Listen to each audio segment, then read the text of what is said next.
नमस्कार साथियों, अगर आप भी राजस्थान बोर्ड एग्जाम 2024 की तैयारी कर रहे हैं और अभी कक्षा 12वीं में हैं, तो आप सभी स्टूडेंट को पता है कि आपका जो इतिहास का पेपर है वो 18 मार्च को रहने वाला है और अब आपके पास है बहुत ही कम समय है बचा है। और इस कम समय में हम आपके लिए मोस्ट इंपॉर्टेंट क्वेश्चन पेपर हैं वो लेकर आ चुके हैं और मैं ये लिख के देता हूँ देता हूँ कि आपको ये क्वेश्चन पेपर इतने अच्छे तरीके से समझाऊंगा कि आपको वापस से वीडियो देखने की ज़रूरत भी नहीं पड़ेगी और आपको सारा कुछ है वो याद भी है वो हो जाएगा। बहुत ही डीपली है, मैं आपको समझाऊंगा, बहुत ही धीरे समझाऊंगा। ठीक है, तो चलिए शुरू करते हैं इस वीडियो को। सबसे पहले आप देख सकते हो ये है ना, क्या है, केवल अभ्यास है। तो आप इसको ऐसा मत समझिएगा कि ये ऐसा का ऐसा इसके जैसा का जैसा पूरा एज इट सवाल आएगा, ऐसा बिल्कुल नहीं। इसमें से काफ़ी सारे क्वेश्चन है वो रिपीट है वो जरूर होंगे, लेकिन ऐसा का ऐसा पूरा है बिल्कुल ऐसा नहीं आने वाला है। ठीक है, इसमें से कुछ क्वेश्चन रिपीट होंगे। बाकी अब हम शुरू करते हैं इस वीडियो को। सबसे पहले आप देख सकते हो यहाँ पर 80 नंबर का पेपर रहेगा। टाइम है वो दीजिएगा 3 घंटे। ठीक है, और एक मैप वाला क्वेश्चन भी इसमें आने वाला है। ठीक है, सबसे पहले ये निर्देश है कुछ, वो आप पढ़ सकते हो, हिंदी और इंग्लिश दोनों में दिया हुआ है। क्या क्वेश्चन है, सिंधु सभ्यता में मुहरें बनी हुई थी।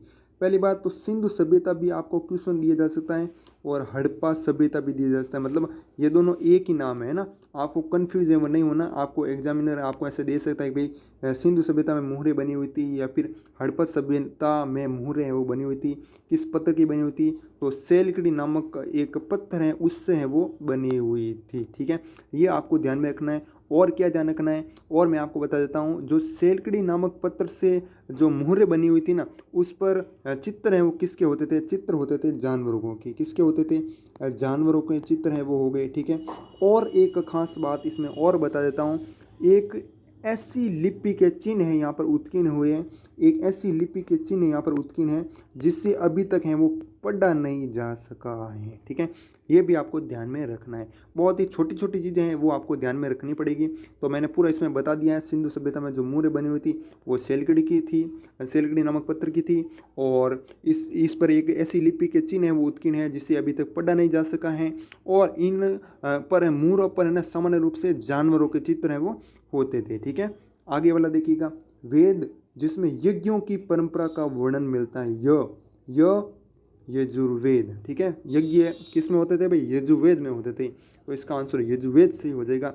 यजुर्वेद में यज्ञों की विधियाँ है ना, क्या होता है, यजुर्वेद में यज्ञ की विधियाँ हैं और इसमें प्रयोग होने वाले मंत्रों के बारे में बताया गया है। ठीक है, क्या बताए गए हैं, जो भी यज्ञ हो रहे हैं उनकी जो विधियाँ हैं, किस प्रकार से यज्ञ करना है, और जो भी यज्ञ करते समय जो भी मंत्र प्रयोग में हो रहे हैं उनका यहाँ पर वर्णन है वो मिलता है यजुर्वेद में। ठीक है, तो यह से आपको याद रह जाएगा, यजुर्वेद रह जाएगा। अब देखिएगा आगे वाला क्वेश्चन, अलबुरुनी की कृति है, अलबुरुनी की जो कृति है वो क्या हो जाएगी, यहाँ पर किताब उल हिंद है वो एकदम सही हो जाएगी। और रचना है ना, जो कि कृति है ना, जो रचना है वो किस भाषा में की थी, तो आपको ध्यान रखना अरबी भाषा में। किस भाषा में की थी, किताब उल हिंद की रचना अलबुरुनी ने अरबी भाषा में की थी। ठीक है, याद रह जाएगा। नेक्स्ट है, कृष्णदेव राय की मृत्यु है वो कब हुई। पहली बात तो जन्म कब हुआ, तो याद रखना मेरे भाइयों 1471 में हुआ, और मृत्यु कब हुई, 1529 में हुई। आपका ऑप्शन है इसमें सही होगा। और अगर आपको डेट पूछ ले, ठीक है, डेट पूछ ले, तो याद रखना 17 17 सबसे पहले कौन सा महीना आता है भाई, जनवरी आता है, 17 जनवरी। और जन्म कब हुआ, तो 1471 में हुआ, मैंने बताया था। और फिर अक्टूबर 1529 है यहाँ पर मृत्यु हो गई। ठीक है, 17 याद रह जाएगा, कृष्णदेव राय है ना, ये आपका याद रह जाएगा। आगे वाला देखिएगा, बंगाल में इस्तमरारी बंदोबस्त व्यवस्था है वो लागू हुई, कब है वो लागू हुई, और क्या है इस्तमरारी बंदोबस्त व्यवस्था, इसका एक नाम है आपको ध्यान में रखना है, इस्तमरारी बंदोबस्त व्यवस्था क्या वो, या फिर क्या वो स्थायी बंदोबस्त, दोनों एक ही बात हैं, दोनों क्या हैं, एक ही बात है, बंदोबस्त। ठीक है, ये भी आपको ध्यान रखना है। और ये जो प्रणाली है ना, ईस्ट इंडिया कंपनी और बंगाल के जमींदार, ईस्ट इंडिया जो कंपनी है ना उसके और जो जमींदार होते हैं ना उन दोनों के बीच कर वसूलने से संबंधित एक स्थायी व्यवस्था तो सहमति समझौता था। ठीक है, समझौता क्या भाई, तो कर देवणो मोने। ठीक है, हाँ, ये तो तू खा ले जाए, ये तो मंद दे जाए, है ना, था दोनों भले जी। ओके, और जिसे जिसे अब लागू की बात होगी, कभी लागू करना ही नहीं, तो जिससे बंगाल में लॉर्ड कॉर्नवालिस द्वारा, एक तो जमींदार हो गए और एक ईस्ट इंडिया कंपनी है ना, उनके लॉर्ड थे भाई, लॉर्ड कॉर्नवालिस। ठीक है, यहाँ पर मैं नाम लिख देता हूँ, आपको पूछा जा सकता है, लॉर्ड कॉर्न, थुई राजी मई राजी, ठीक है, कॉर्नवालिस। यहाँ पर ये आपका सही, लॉर्ड कॉर्नवालिस द्वारा 22 मार्च 1793 को लागू किए गए, कॉर्नवालिस द्वारा 22 मार्च 1793 को लागू किया गया। ठीक है, तो पूरी प्रक्रिया मैंने बता दी है। जो स्थायी बंदोबस्त है या फिर आप कह सकते हो इस्तमराई बंदोबस्त व्यवस्था है, ये ईस्ट इंडिया कंपनी और बंगाल के जो जमींदार हैं उनके बीच कर वसूलने से संबंधित जो स्थायी व्यवस्था है तो है ना, सहमति समझौता था। ठीक है, जिससे बंगाल में लॉर्ड कॉर्नवालिस द्वारा कब लागू किया गया भाई, 1793 में किया गया था। और तारीख पूछे तो याद रखना 22 मार्च 1793, यहाँ पर सही हो जाएगा। ठीक है, अंग्रेजों ने भारत में सती प्रथा का अंत करने कानून है वो बनाया गया। सती प्रथा का अंत करने के लिए एक कानून बनाया गया था, वो कब किया गया था।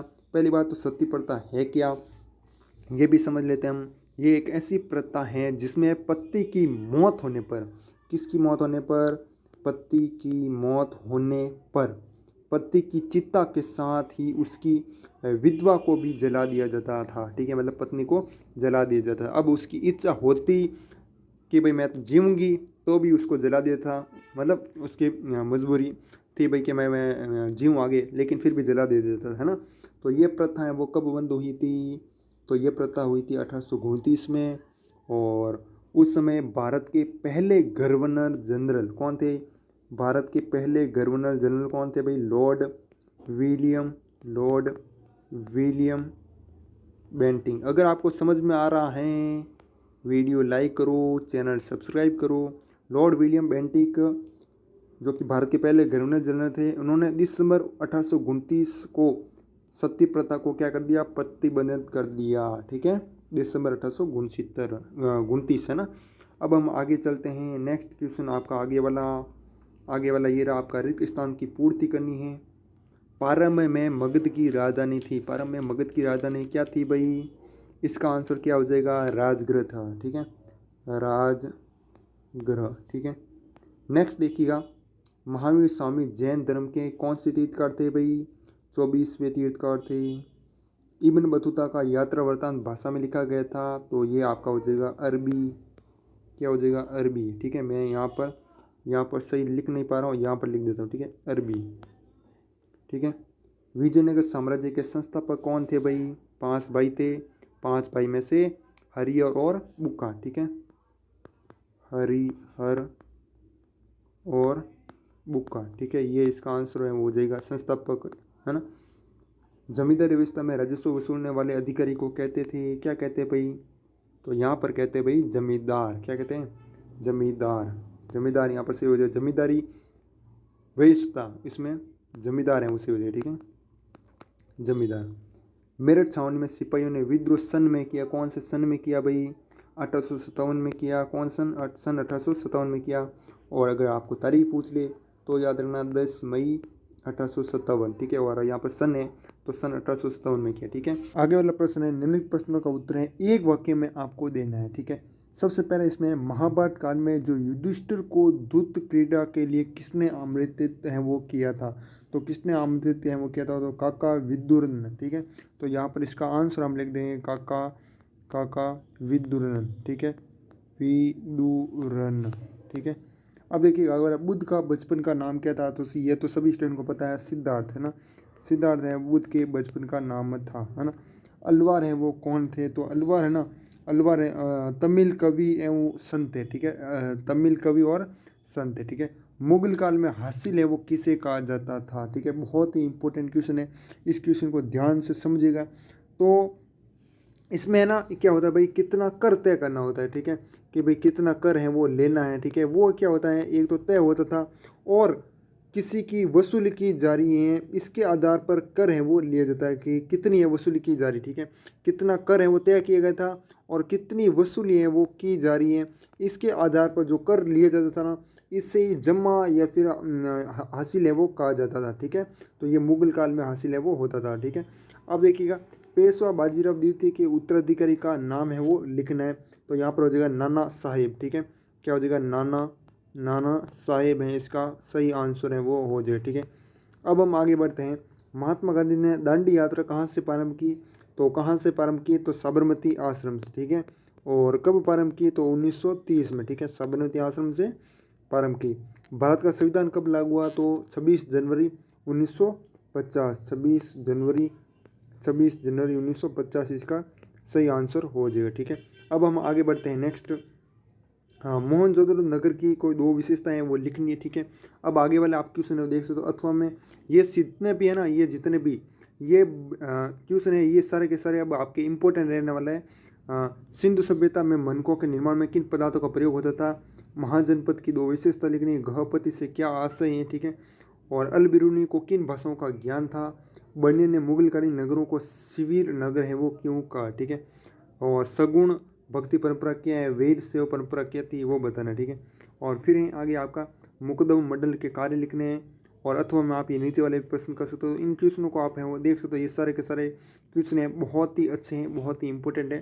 ठीक है, हाँ, अब देखिएगा आगे पितृवंशिकता, ये मैंने आपको बता रखा है। पीछे वाले क्वेश्चन पेपर को आप देख सकते हो, मैंने विस्तार से उसमें बता रखा। ठीक है, और बाकी यही कुछ वीडियो था जो कि मैंने आपको शेयर किया, और भी आपके लिए इसी तरह वीडियो बनाते रहेंगे।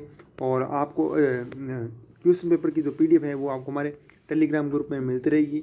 बाकी मिलते हैं किसी और वीडियो में, तब तक के लिए जय हिंद, जय भारत, वंदे मातरम।